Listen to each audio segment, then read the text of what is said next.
Buonasera a tutti, ciao. Ciao, buonasera. Ciao Marisa. Ciao Marisa, buonasera. Allora, probabilmente possiamo andare, abbiamo risolto qualche problemino tecnico.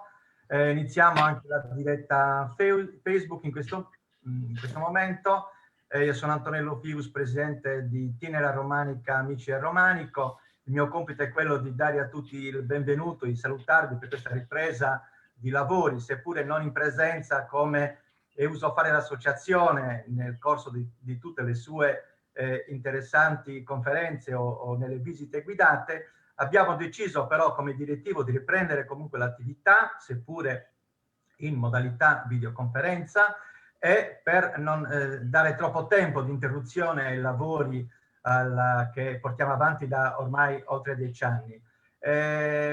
A questo punto il direttivo ha dato mandato alla professoressa Rossana Martorelli, che come ogni anno cura i cicli di conferenze sul romanico. Stavolta l'idea era quella, l'intuizione è stata quella di comunque portare anche delle conferenze su Dante Alighieri, visto che ricorre quest'anno il 700° anno della sua morte. Quindi il mio compito è quello di ringraziare Rossana per questo suo solito impegno, ma anche Andrea Pala, che oggi sarà il relatore per questa prima conferenza, ma anche tutti gli altri relatori che poi saranno presenti nel ciclo delle conferenze che per 4 venerdì di seguito ci porterà a conoscere meglio la Sardegna di Dante, ma anche la Sardegna delle nostre chiese e i nostri campanili. Lascio la parola adesso a Rossana Martorelli, che ci addentrerà nelle conferenze. Grazie Antonello, buonasera a tutte e a tutti. Con grande piacere ci ritroviamo, anche se in questa modalità un po' anomala, ma è ben augurale, e speriamo di trovarci presto in presenza per riprendere le nostre passeggiate in giro per la Sardegna. Abbiamo voluto dare così un segnale di ripartenza attraverso questi 4 incontri, accogliendo il suggerimento di uno dei membri del direttivo, di cui faccio parte anch'io, Tonino Busso, che ha lanciato l'idea di celebrare anche noi Dante, e quindi abbiamo pensato di dedicare 2 di queste 4 conferenze alla figura di Dante nei suoi rapporti naturalmente con la Sardegna. Quindi iniziamo oggi con Andrea Pala, che darà un quadro generale della Sardegna ai tempi di Dante, e la prossima settimana con altri 2 relatori, Giovanni Serreli e Fabio Pinna, entreremo più nello specifico di alcuni personaggi che Dante menziona e di alcuni luoghi legati alla Divina Commedia. Però poi abbiamo voluto anche riprendere un po' quelli che sono i temi del romanico, e approfittando del fatto che non siamo su una chiesa specifica, abbiamo pensato di dedicare una di queste conferenze, la terza, ad un tema generale, che sia trasversale, e abbiamo scelto i campanili. Le chiese romaniche hanno campanili di diverso tipo, quindi i 2 relatori, Nicoletta Usai e Marco Mongino, si chiama, vero Andrea? Se non Marco Mangino, il dottor Mangino, sì. Che è un giovane che si avvicina adesso allo studio dell'arte medievale, tratteranno appunto fra 2 settimane. E poi chiuderemo l'ultimo incontro con invece una visita sul posto virtuale, una passeggiata virtuale, ed è stata scelta una delle chiese più belle della Sardegna, cioè la chiesa di San Gavino di Porto Torres. Riniziamo a calarci all'interno del romanico, che da tanti anni stiamo affrontando con chi fa parte dell'associazione, ha avuto già piacere di fare queste passeggiate reali, chiesa per chiesa, in maniera fisicamente presente. Iniziamo virtualmente, ma come dicevo prima, questo è proprio con l'augurio di poter tornare presto in presenza tutti insieme. Non rubo altro tempo al relatore di questa sera, e quindi lascio la parola ad Andrea Pala, che ci illustrerà com'era la Sardegna ai tempi di Dante. Grazie Andrea. Grazie Rossana, grazie professoressa Martorelli, che è anche la mia presidente di facoltà, e ringrazio anche il nostro presidente dell'associazione Amici del Romanico, perché mi hanno incaricato di aprire questo ciclo di conferenze online che si configurano comunque come una conferenza in presenza, visto che avremo a supporto una colonna visiva, quindi chiederei un'assistenza dalla regia, direi, perché benissimo, per condividere quanto preparato per questa giornata.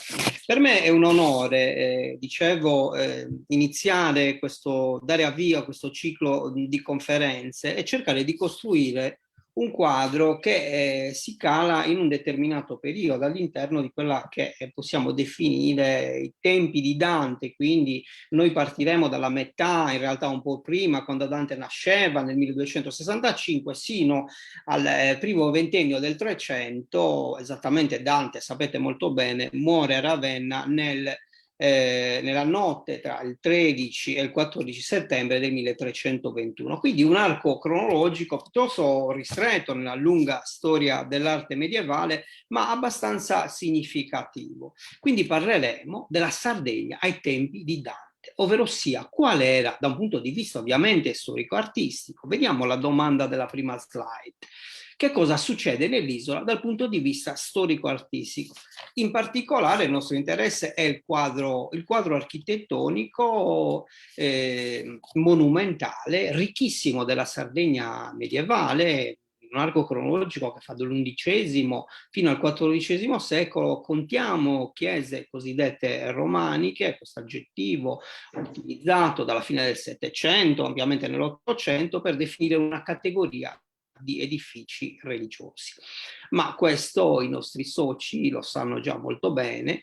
A noi interessa analizzare quello che è un periodo di transizione rispetto in particolare all'architettura, è un periodo di passaggio dal linguaggio cosiddetto romanico al linguaggio gotico, che in realtà si configura nella Sardegna già del XIII secolo, più nel quadro di un fenomeno comunque di continuità, di un tessuto culturale, quello già preesistente dell'undicesimo e dell'XII secolo. Ben consolidato nell'isola. Ecco, grazie. Questa è un'immagine, un particolare di una miniatura conservata a Oxford nella Bodleian Library, che ci dà un'indicazione molto importante. Vedete, si riconosce la figura di Dante nella parte centrale, guidato da Virgilio, ma vi è un dettaglio molto interessante. Per chi conosce la storia della Sardegna ovviamente risulta piuttosto semplice, ma chi non è avvezzo a queste tematiche non ha riconosciuto Nino di Gallura, giudice di Gallura. Cosa vuol dire giudice? Questo termine piuttosto che definisce una particolare categoria di personaggio nel Medioevo e in particolare per la situazione politica della Sardegna. Infatti è necessario tornare indietro di qualche anno per comprendere qual era lo scenario che si presentava prima dell'era, del periodo dell'epoca di cui parleremo quest'oggi. Agli studiosi è stato più semplice definire il quadro amministrativo della Sardegna dall'undicesimo secolo in poi, perché vi è un intensificarsi della documentazione scritta che consente di verificare la quadripartizione dell'isola nel giudicato di Cagliari, Torres, Gallura e Arborea, che poi sarà l'ultimo a cadere di questi giudicati. Alla divisione amministrativa, che prevedeva anche una suddivisione in giudicati, una suddivisione amministrativa in curatorie, corrispondeva una suddivisione ecclesiastica. Quindi il territorio è diviso in 3 archidiocesi e una diocesi dipendente direttamente dalla Santa Sede. Cosa succede in questo momento? Una slide indietro, ancora rimaniamo sullo scenario legato un po' al nostro territorio. I giudici, per incrementare soprattutto la cultura, ma anche per ragioni più finamente politiche, quindi per ottenere la protezione della Santa Sede, questi giudici effettuano delle donazioni agli ordini benedettini, che insediano le proprie fondazioni nel territorio. Parallelamente le repubbliche marinare di Pisa e Genova, che avranno una forte influenza nella politica estera e interna dei giudicati, incominciano a insediare le proprie postazioni commerciali. Postazioni commerciali, questo è un aspetto molto interessante per noi, per lo studio della storia dell'arte, perché noi intendiamo il manufatto, i modi storico-artistici, studiarli nell'accezione di merce, e quindi come tali soggetti alle dinamiche di importazione, di esportazione del territorio. Quelle che vedete soprattutto nel versante occidentale sono segnate una serie di edifici, lo schema di una serie di edifici romanici, ma anche alcuni altomedievali, quindi di epoca precedente, che si sviluppano in particolare nel versante occidentale dell'isola. Nei 4 regni giudicali, l'architettura romanica, i modi dell'architettura romanica furono applicati ovviamente anche all'architettura fortificata, ma si è soprattutto alle chiese, che sono giunte in quantità consistente ai giorni nostri, circa 200 edifici con evidenze significative riconducibili alla fase di impianto romanica. Ci sono delle tipologie ben definite nel quadro dello scenario romanico, che si caratterizzano anche per le differenze dei materiali, ma diciamo che non affrontiamo questa tematica per non disperdere l'attenzione sulle caratteristiche sostanzialmente formali e strutturali di questi edifici, che hanno una connotazione a pianta longitudinale, quindi con sviluppo basilicale, dotate di navate. Le chiese più importanti avevano 3 navate, quindi una centrale solitamente più larga, più ampia di quelle laterali, e potevano avere delle coperture differenti, una copertura in legno, delle volte a pietra, o una copertura mista. Che voleva dire copertura mista? La copertura mista sta a significare sia copertura in legno, generalmente nella volta centrale, e volte con copertura con volte in pietra nelle navate laterali. Le chiese potevano avere una funzione differente, quindi una chiesa poteva avere funzione di chiesa cattedrale avanti, una funzione di chiesa cattedrale dalla quale dipendevano diverse parrocchiali. Nella cattedrale risiedeva il vescovo, stava la cattedra del vescovo, da cui prende anche il nome. Invece le chiese, avevamo delle chiese abbaziali dove stava un abate, delle chiese monastiche dipendenti. Perché questa funzione è bene sottolinearla? Perché sulla base della funzione anche gli edifici avevano maggiori risorse per essere ristrutturate, e in particolare venivano fatti maggiori investimenti da parte della committenza laica o comunque anche da parte della committenza ecclesiastica. Questo è un aspetto molto importante per quanto riguarda le cattedrali, che nel corso dei secoli, infatti, osservate, pensiamo alla cattedrale di Oristano, pensiamo anche alla cattedrale di Cagliari, che al di là delle risoluzioni tridentine del XVI secolo sono state fatte anche in epoca medievale diverse modifiche. Torniamo un attimo indietro e ne vediamo molto rapidamente le caratteristiche di questi edifici, che questi sono delle piante e delle sezioni trasversali di 2 fabbriche romaniche in particolare. Sulla sinistra non è segnato, ma è riconoscibile, la chiesa di San Nicola a Ottana, con un impianto con aula unica a croce commissa, quindi con questa parte con la parte verso il presbiterio che taglia, questa parte rettangolare che taglia il presbiterio in maniera perpendicolare. Un transetto molto arretrato. Questa è una chiesa cattedrale, ma in realtà questo tipo di pianta è tipico dell'architettura monastica, come vedremo e come voi conoscerete ampiamente.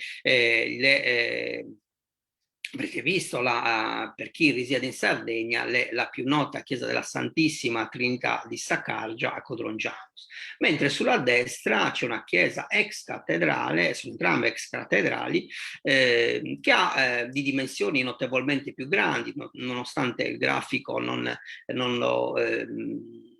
lo faccia notare in maniera evidente. In realtà le dimensioni monumentali della chiesa sulla destra, di cui vediamo la pianta, che è la chiesa di Sant'Antioco di Bisarcio, sono notevolmente più grandi. E potete vedere che qui abbiamo una copertura mista, con nelle navate laterali la copertura in pietra e nella navata centrale una copertura in legno. Andrei avanti per fare vedere quelli che sono due edifici. Non citiamo la chiesa di San Gavino, tra le più importanti, di San Gavino di Porto Torres, di cui ci parleranno gli amici del centro studi Basilica di San Gavino di Porto Torres nell'ultimo incontro di questo, nell'ultima di queste conferenze, di questo ciclo primavera con gli amici del Romanico, una chiesa significativa, quella di San Gavino di Porto Torres, per diverse ragioni, a partire dalla tipologia di pianta, ad absidi contrapposte e non solo, è anche uno degli edifici più grandi nello scenario del panorama romanico. Andiamo però a vedere e concludere quelli che sono gli aspetti della prima architettura romanica e quelle strutture che comunque rimangono persistenti ancora nei secoli. Quella che vedete molto in schermata è la chiesa di Santa Maria del Regno Ardara, si trova nel nord della Sardegna. È un edificio di straordinaria importanza, innanzitutto per le sue caratteristiche litologiche legate al colore della pietra, quindi questa vulcanite scura che dà una particolare connotazione alla fabbrica, con una facciata a salienti che va a marcare anche quella che è la struttura interna della chiesa. Diciamo che questa tipologia di fabbrica, di edificio, quindi di chiesa, rientra nella tipologia canonica della chiesa romanica. Andando avanti possiamo vedere che è un edificio significativo. Ricordate i giudici di cui abbiamo parlato, i giudici prestavano giuramento dopo essere stati, vedete, si trae dalle fonti scritte come Libellus Iudicum Torritarorum in lingua sarda evidenziata nella parte superiore della slide. All'interno della chiesa prestavano sull'altare maggiore, facevano giuramento i giudici del giudicato dopo essere stati eletti come giudici. Quindi l'edificio ha una certa importanza, ospitò un sinodo e forse ebbe sede di chiesa cattedrale, visto che nelle fonti scritte, nei documenti coevi, quindi contemporanei, viene menzionato un episcopo, quindi un vescovo di Ardara. Poi vi è una datazione epigrafica al 1107, questa è una documentazione importante, ma che in realtà va rivista l'attendibilità, va reinterpretata l'attendibilità di questa fonte. Comunque gli studi ancora riportano come questo tipo di documento come veritiero attendibile. Direi di andare avanti per vedere un altro esempio, quasi un omaggio a quella che è la sede primaria dell'Associazione Amici del Romanico, nonché luogo di residenza, mi permetto, del nostro presidente Antonello Figus, ma in realtà non è solo un omaggio, è quasi un dovere citare questo monumento. È ex cattedrale, la ex cattedrale di Santa Giusta, nell'omonima città, con una storia piuttosto travagliata per quanto riguarda l'edificio, il recupero di questo edificio, databile alla prima metà del XII secolo. Vedete che ancora rispetta la norma dell'architettura romanica, con questa facciata che evidenzia dell'architettura romanica nel territorio isolano, che guarda all'area nord-tirrenica. In particolare qui sono state individuate dei puntuali riferimenti con delle maestranze presenti a Pisa, in particolare col riferimento al paramento esterno dell'abside. Andrei avanti per vedere quello che è molto rapidamente l'epigrafe di consacrazione della vicina, ora scomparsa, cattedrale di Terralba, che ha consentito una puntuale datazione dell'edificio di Santa Giusta. Ora, questo è un po', abbiamo dipinto un po' quello che è lo scenario dell'architettura romanica, molto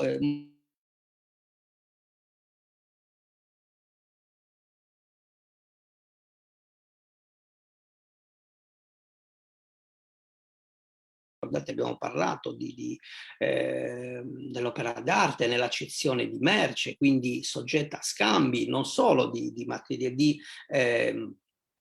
non solo di opere d'arte, ma anche di maestranze che si muovevano facilmente nei territori, in quella grande area nord-tirrenica dove sostanzialmente si costruiva, si edificava allo stesso modo.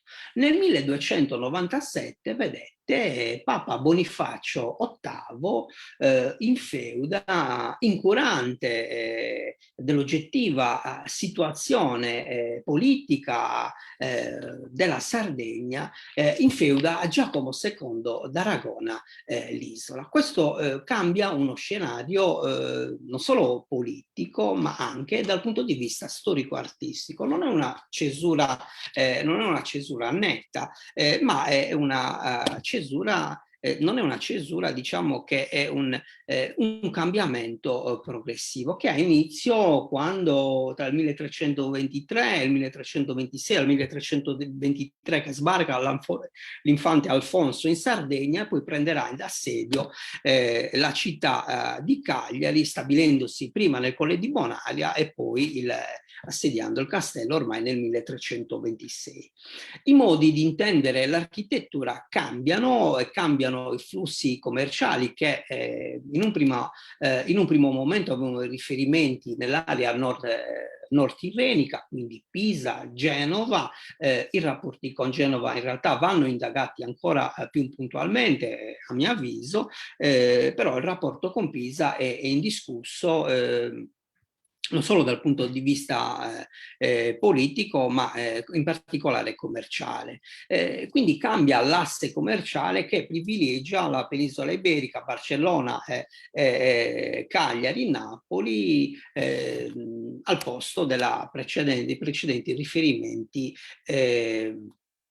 nord-tirrenici. Quindi cosa succede? Che i modi dell'architettura cambiano, ma non solo, vi sono maestranze che elaborano soluzioni tecniche e formali differenti, ma che principalmente, fondamentalmente, possono essere serviti già di quelle maestranze presenti nel territorio che da generazioni avevano praticato una tecnica edificatoria, ma che viene dalla committenza, dalla nuova committenza viene richiesta una modalità differente.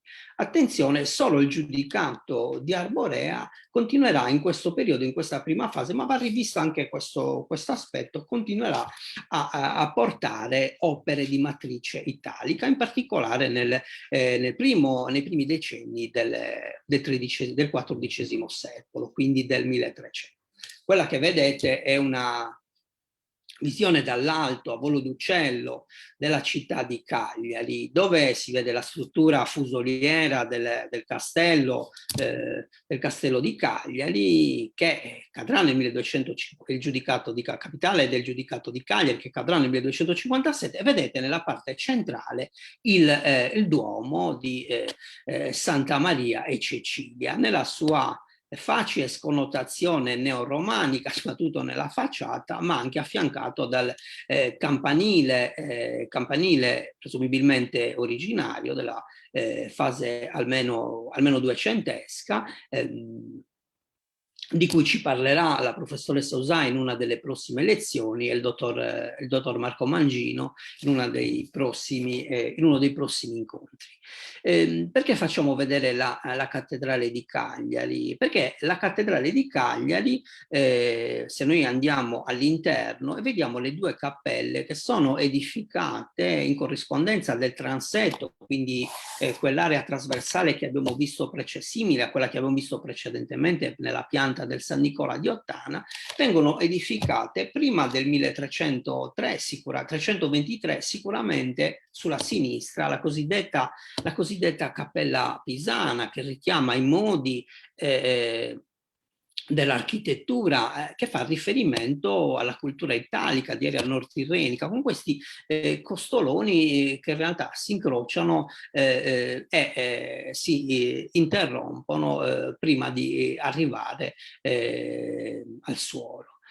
Mentre vedete sulla destra c'è una soluzione, la cosiddetta Cappella della Spina, una soluzione differente, dove i nuovi si propone, anzi si impone quasi un nuovo linguaggio architettonico e decorativo. In questa volta ombrelliforme, molto più articolata, che ricalca sostanzialmente dove le decorazioni e le nervature ricalcano sostanzialmente i punti di forza dell'architettura, ma soprattutto vi è un marchio distintivo dei pali di Aragona che vediamo nella mensola in alto sulla destra. Oltretutto l'architettura che abbiamo appena visto, questa soluzione architettonica prevede uno sviluppo ascensionale, quindi in altezza molto più marcato rispetto ai precedenti modi di intendere lo spazio liturgico all'interno dell'edificio. Siamo in un momento quindi di cambiamento importante e siamo sicuramente negli anni intorno al 1326, quando non è più il castello non è più in mano pisana. Andrei avanti per vedere nel territorio quella che è l'architettura in un momento di transizione in cui gli schemi dell'architettura romanica sostanzialmente rimangono sostanzialmente legati alla tradizione romanica. Cambia solo l'impaginazione dei paramenti murari con l'utilizzo e l'adozione di nuovi sistemi di decorazione di apparato architettonico. Bisogna puntualizzare e precisare che nello scenario romanico non rimangono fondamentalmente opere scultoree autonomamente intese, quindi che sculture a tutto tondo, oggetti di arredo liturgico sono in realtà molto, molto rari quelli giunti a noi. Maggiormente la scultura che noi possiamo apprezzare è quella, la scultura di apparato architettonico, come quella che vediamo in questo edificio religioso. Vi sono delle datazioni al 1291 e il 1336. Queste datazioni sono poste in relazione alle documentazioni epigrafiche del 1291. Abbiamo in facciata questa splendida facciata che ancora ci mostra un campanile dalla connotazione piuttosto inusuale di cui ci parleranno in uno dei prossimi incontri, ma anzitutto diciamo che qui la chiesa non si trovava nel sito dove si trova tuttora, ma proviene dal villaggio più antico di Zuri, che fu spostata e ricostruita per anastilosi qui a Zuri, una frazione sostanzialmente di Ghilarza, poiché si stava riempendo l'invaso del lago Modeo e costruendo la diga del Tirso, ragion per cui l'edificio fu spostato. Fu un'occasione di grande conoscenza dell'architettura, tant'è che a livello dell'abside, quando fu smontata letteralmente e ricostruita, ricostruita prima della ricostruzione emerse la traccia di un'abside semicircolare e poi una serie di riferimenti riconducono l'edificazione dell'abside al 1336. Questa datazione al 1291 è ben precisa perché un'epigrafe proprio posta in facciata ci ricorda questa data, non solo la data del 1291 che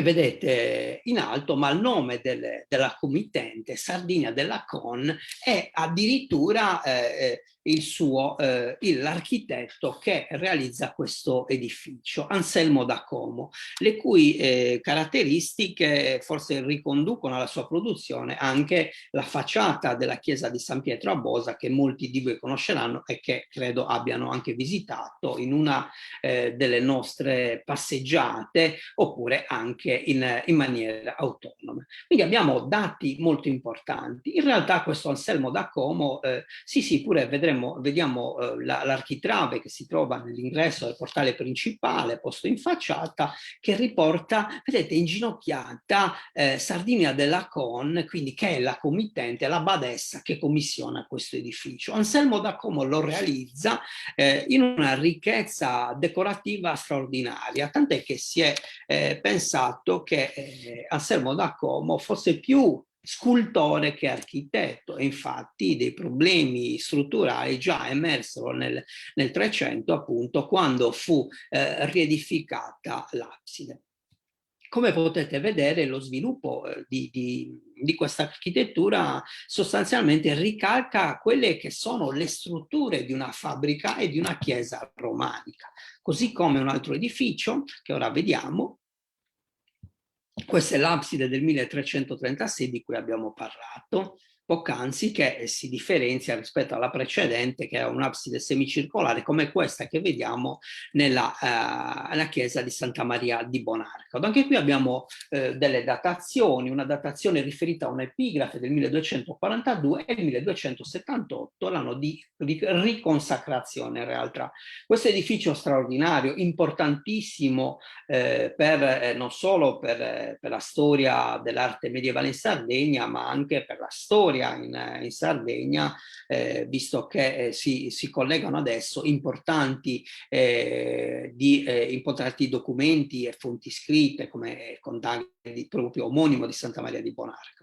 Al di là di questo, l'aspetto interessante è che si vedono i primi vagiti, per così dire, di un nuovo modo di intendere la decorazione architettonica, dove l'impianto della fabbrica rimane sostanzialmente invariato e le decorazioni nei peduci, in queste lesene che sono delle decorazioni dei paramenti architettonici a soffietto, così definite, indicano in particolare anche una specifica bottega. Infatti i segni, le tracce, i modi di scolpire sono importantissimi per rivelare quello che non ci dicono le fonti scritte contemporanee, ovvero sia chi sono i maestri che realizzano determinati edifici e che lavorano sul paramento murario di determinati edifici. Tant'è che queste decorazioni con gli archetti pensili lobati, ora vedete questa decorazione, si ritrovano, andiamo pure su Dolianova, si ritrovano anche in edifici del meridione della Sardegna. Così vediamo nella chiesa di San Pantaleo a Dolianova, un edificio straordinario, uno straordinario cantiere di studio, non solo per la ricchezza della decorazione architettonica, ma per la serie di elementi e dei dati epigrafici che ci consentono di ricostruire la storia di questo straordinario manufatto. In realtà è uno degli ultimi segnali di quei modi dell'architettura e della decorazione che guardano in area nord-tirrenica e se andiamo avanti possiamo vedere l'interno ancora, dove non solo la decorazione architettonica è la decorazione di apparato è straordinaria, le epigrafi che ci consentono di ricostruire la storia di questo monumento e la decorazione pittorica in diversi, riconducibile a diversi lacerti, ma vediamo che nella conca absidale la data 1289 in realtà è ricavata proprio dall'epigrafe che si trova nella conca absidale, che riporta non solo la data del 1289 ma anche il nome di Mariano IV, che è il committente giudice di Arborea, di una parte del giudicato di Cagliari. Ecco che qui chi commissiona l'opera è un committente importante, la massima committenza a disposizione. Ecco perché l'opulenza della decorazione nel XIII secolo, anche perché in realtà è quasi un palinsesto questo edificio di edificazioni e riedificazioni che partono dalla fase più antica. Se torniamo indietro possiamo vedere anche le decorazioni straordinarie dei capitelli. Questo drago, ad esempio, anche in questo caso mi sembra la sede più opportuna per fare omaggio all'associazione. Questa decorazione scultorea, da questa decorazione scultorea si è fatto un concorso di idee, si è partiti per giungere sino al logo stilizzato dell'associazione Amici del Romanico. Mi sembrava importante ricordarlo. Ora veramente gli ultimi vagiti dell'architettura e della decorazione riconducibile al romanico isolano e soprattutto riconducibile guardando verso l'area italica, si stanno ormai esaurendo. Andiamo avanti. Non vedo più la colonna visiva.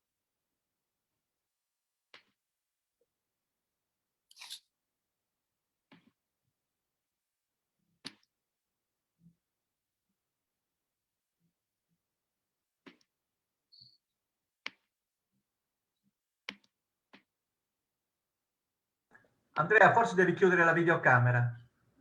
La videocamera? La tua, sì. Ma mi vedete voi? Ti vediamo sul riquadro, ma... Chiudi il video tuo. Sì, ma a me non appare più, mi è sparito tutto. Ecco qui.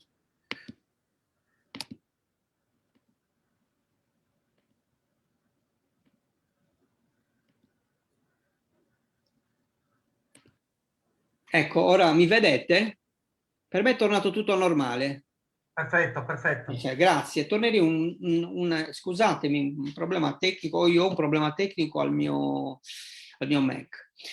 Quindi andrei avanti, anche non solo, questa è un'immagine nota ai cagliaritani, perché è un'immagine di fine Ottocento che ricorda la processione di Sant'Efisio in mezzo alla folla, ma in realtà un'analisi più dettagliata, in fondo, vedete sulla destra emerge un campanile a vela che va a marcare quello che ora non esiste più, la chiesa di San Francesco in Stampace a Cagliari. Infatti un edificio scomparso alla fine dell'Ottocento, c'è stata una diaspora dei suoi arredi sulla quale non entreremo in merito magari in altra sede, ma è importante dire che e qui ritorniamo al collegamento ora molto stringente con Dante. Nel 1275 i francescani comprano un terreno per appunto qui a Stampace, fuori da Castello, ma in un luogo di passaggio straordinario. Nel 1275 è una data noi non sappiamo nulla dell'edificio della fine del XIII secolo, sappiamo qualcosa in più dell'edificio del XIV secolo, perché sono stati una serie di fasi edificatorie. È proprio riconducibile al XIV secolo vi è una testimonianza che ci riporta e ci collega sicuramente alla figura di Dante. Questa è la pianta della fabbrica. Sì, tornerei un attimo indietro. È la pianta sulla pianta ritornerei ricostruita sulla base dei disegni di Carlo Pizzolgalli, ingegnere del genio civile alla fine dell'Ottocento, che si basava sulle visite fatte dal canonico Spano all'interno dell'edificio, che restituisce dettagli importanti sull'arredo liturgico, sugli arredi liturgici e soprattutto sulle cappelle, che sono frutto sostanzialmente dell'ampliamento del XV secolo. Ora si collega un discorso molto interessante sulle sepolture nelle chiese francescane, tant'è che proprio il giurista, dottore in legge, amico di Dante, Lapo Saltarelli, di cui abbiamo testimonianza nell'epigrafe funeraria, viene sepolto nella chiesa di San Francesco a Cagliari. Questo è un aspetto molto interessante per l'analisi storico-artistica, visto che non abbiamo elementi importanti per ricostruire la fase trecentesca. Questa epigrafe, che fu portata via dalla chiesa di San Francesco, si trovò in un determinato periodo nella chiesa di Bonaria, nel santuario di Bonaria che abbiamo evocato poc'anzi. Ma questa testimonianza storica, questa epigrafe, è un documento importante, perché ci fa riflettere sul fatto che all'interno dell'edificio trecentesco ci fosse non solo questa epigrafe, ma un monumento funerario forse più complesso. Ci fa riflettere sull'importanza della donazione o del lascito testamentario parziale, perlomeno, di Lapo Saltarelli alla chiesa di San Francesco di Stampace, perché ricordiamoci che i francescani, un ordine pauperistico che viveva di questo sostanzialmente. Le fabbriche francescane non sono il risultato iniziale del progetto sulla carta, ma sono edifici che vengono costruiti man mano con le donazioni, tant'è che si scatena anche una guerra tra minori conventuali in un determinato periodo e clero secolare.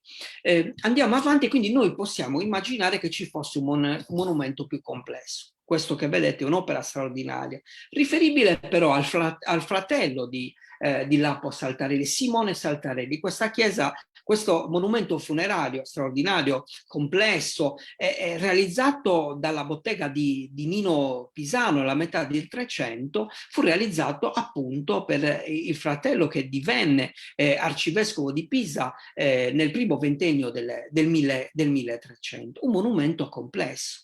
Possiamo immaginare che ci fossero monumenti complessi di questo tipo anche nella chiesa di San Francesco di Oristano. Ovviamente allo stato degli studi non lo possiamo dire, ma possiamo anche ricordare altre testimonianze legate alle sepolture nel Trecento.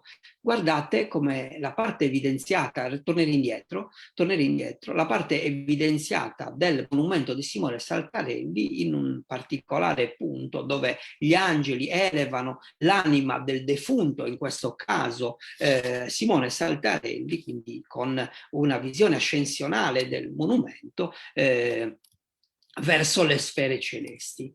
Quest'opera, realizzata da Nino Pisano, dalla bottega di Nino Pisano, è stata già comparata dallo Scano con una lapide funeraria, Andrea Avanti, la lapide funeraria di Vannuccia Orlandi, che riprende in maniera puntualissima non solo l'iconografia del monumento del Saltarelli, ma si riconoscono anche alcuni tratti formali, tant'è che in una prima fase è stata riconosciuta l'attribuzione a Nino Pisano, poi rivisitata e rimandata alla bottega di Andrea Pisano. Non è la sede opportuna per affrontare queste tematiche e queste problematiche, ma è la sede opportuna per dire che indubbiamente qui siamo nel 1345, Vannuccio Orlandi, proveniente da una famiglia di rango evidentemente, in questo momento ci sono ancora rapporti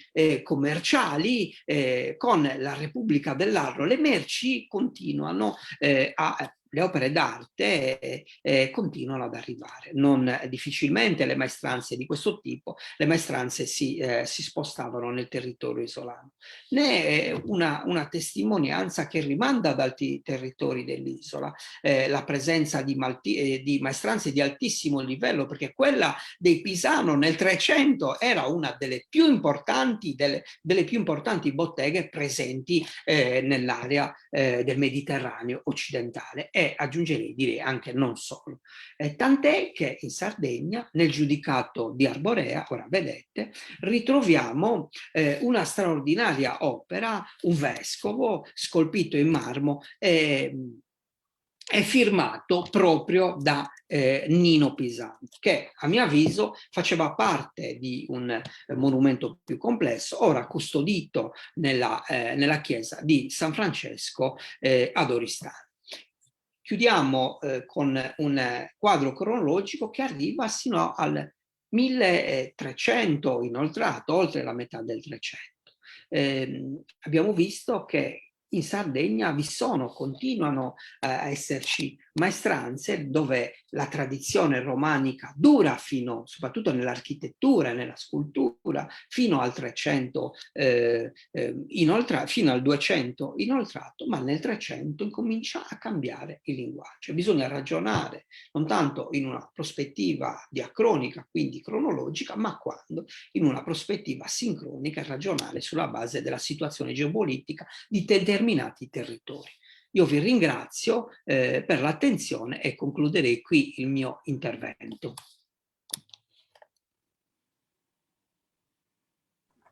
Bene, grazie Andrea per questo bellissimo spaccato di storie e di arte. Ci hai rappresentato ciò che succedeva in Sardegna appunto ai tempi di Dante Alighieri, quindi centrata in pieno la relazione, e grazie anche per la suggestione, insomma, della presentazione che è dedicato sia alla chiesa di Santa Giusta sia al marchio al logo del Romanico, degli amici del Romanico. Quindi grazie anche a tutti voi che avete assistito, credo con grande piacere, a questa bella conferenza. L'appuntamento è per venerdì prossimo, ancora in questa primavera, in compagnia degli amici del Romanico, con il prossimo appuntamento legato sempre a Dante Alighieri, e stavolta i luoghi della Sardegna citati dal sommo poeta nella sua opera più grande, nella Divina Commedia. Quindi ci auguriamo di avervi ancora tra di voi. Ancora grazie ad Andrea, grazie a Rossana per la cura di tutte queste conferenze, e grazie a voi ancora per averci seguito. Grazie, e l'appuntamento è a venerdì 21 maggio, sempre alle ore 17. Buona giornata a tutti. Grazie a tutti, buona giornata.